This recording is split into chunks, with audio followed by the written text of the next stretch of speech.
আমাদের বাড়িতে, আমাদের ঘরে, আমাদের পরিবারে এই যে একটা ছোট্ট সদস্য আছে, তার জন্য জ্বর হোক তুফান হোক, সময় মতো ঘুমানো যাবে না।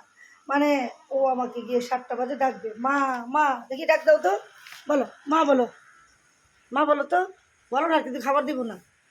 দেখেন কেমন করে, কেমন যে করে আমার সাথে, মানে সারাক্ষণ মানে ওর খিদা সহ্য করতে পারে না, এমন করে ডেকে যে আমাকে ডেকে উঠাইছে।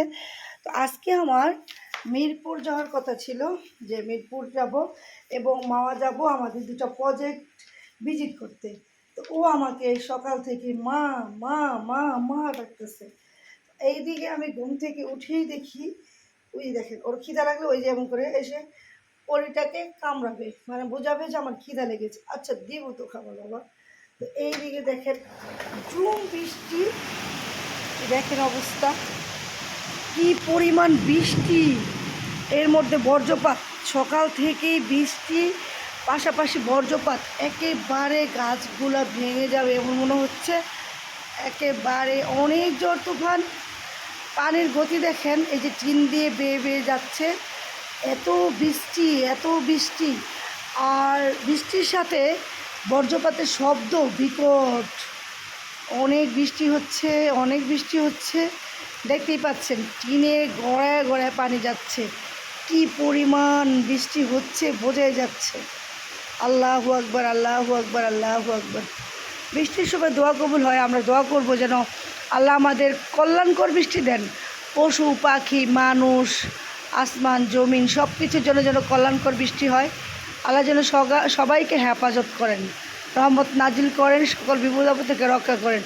আসলে বৃষ্টি হলে জরুরি কাজগুলো করা যায় না, বাইরে বের হওয়া যায় না, অনেক জরুরি কাজ ছিল, অনেক জরুরি। আমার মেয়েকেও আজকে কি বলে পাইলট স্কুলে নেওয়ার কথা, ওর হচ্ছে নতুন কুড়িতে জয়েন করবে, ওর ফর্ম ফিল আপ হয়ে গেছে, কিন্তু আজকে ওকে নিয়ে যেয়ে ওর একটা সই লাগবে এবং ওর একটা ইন্টারভিউ দেওয়ার কথা ছিল, ও এবং হামিমা আমাদের নীলুফা ম্যাডামের মেয়ে দুজনেরই। কিন্তু ও এই বৃষ্টির কারণে যেতে পারেনি, 8:30টার মধ্যে আইটি স্কুলে না পাইলট ফতুল্লা পাইলট স্কুলে থাকার কথা ছিল, কিন্তু বলেন কিভাবে যাব এমন বৃষ্টির মধ্যে। তার উপরে আবার আমাদের নারায়ণগঞ্জের ফতুল্লার রাস্তার কাজ চলতেছে, শিবু মার্কেট থেকে একেবারে ফতুল্লা পর্যন্ত, এমনি রিক্সা বন্ধ, কাজ চলতেছে, আবার হচ্ছে বৃষ্টি, তাহলে কিভাবে যাই। তো যাই হোক, অনেক কাজই হলো না এই বৃষ্টির জন্য। তারপরও আলহামদুলিল্লাহ, কিছু পেয়েও আলহামদুলিল্লাহ বলতে হয়, কিছু হারিয়েও আলহামদুলিল্লাহ বলতে হয়, তাহলে আল্লাহ তার দ্বিগুণ বাড়িয়ে দেয়। তো সবাই দোয়া করবেন, আমিও সবার জন্য দোয়া করি এই রহমতের বৃষ্টির মধ্যে আল্লাহ যেন সবাইকে হেফাজত করেন।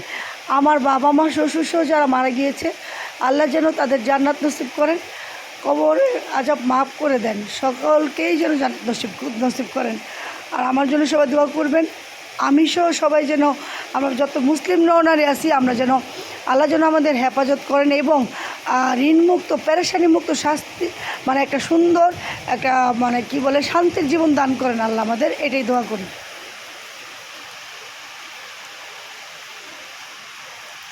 দেখেন অবস্থা, একেবারেই খারাপ অবস্থা।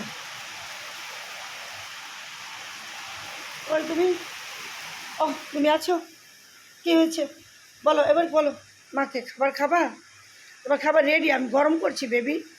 ও আমাকে একেবারে বাচ্চাদের মতো এই হাতটা দিয়ে ডাক দেয়, মা মা মা মা এভাবে ডাকে।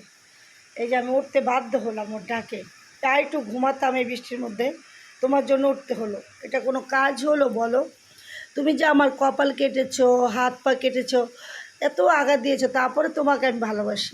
আমার মেয়ে বলে এই বিড়ালটা তোমাকে কত মেরেছে, তারপরে তুমি ওকে বেশি ভালোবাসো আমার কাছ থেকে, একটু আদর করলে বলে আমাকে করো, ওকে কেন এত আদর করো, আমাকে করো না কেন? টম, এটা আমার টমটা।